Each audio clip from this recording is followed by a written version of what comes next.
she's an interesting character. She's an artist, and she went to a lot of extremes to try to get her art out into the world, and met with lots of rejection. So she finally resorted to literally painting her entire house in her art, every square inch. And you can't miss her house when you drive down this quiet little residential street and see her house.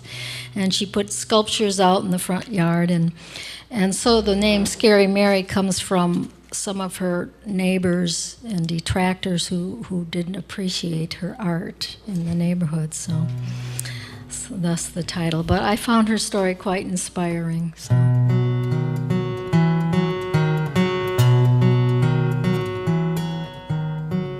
There is an artist whose work was rejected 5,000 times.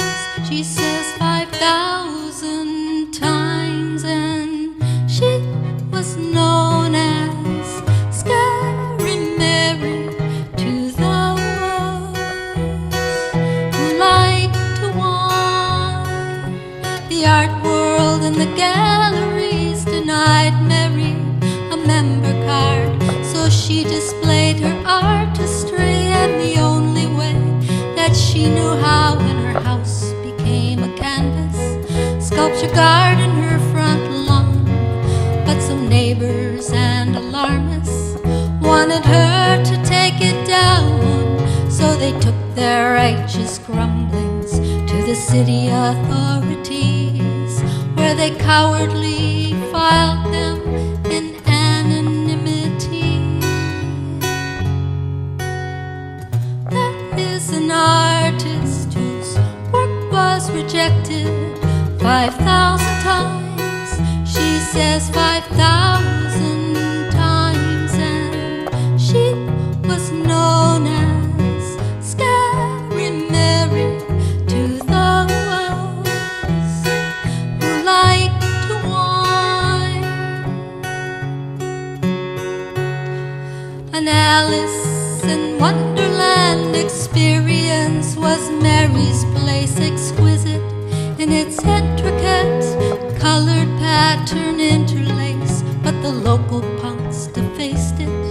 The complainers had their say when the rulings of the city took her sculptures away. As a final humiliation, charged Mary a hefty bill for hauling her inspired works to the landfill.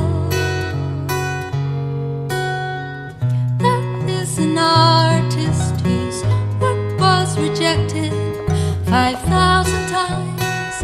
She says 5,000 times, and she was known as Scary Mary to those who like to whine. The rejections and complaints lay bitter dark in Mary's heart, yet paints animated her keen art, and the painful public struggle ends in a lovely twist of fate.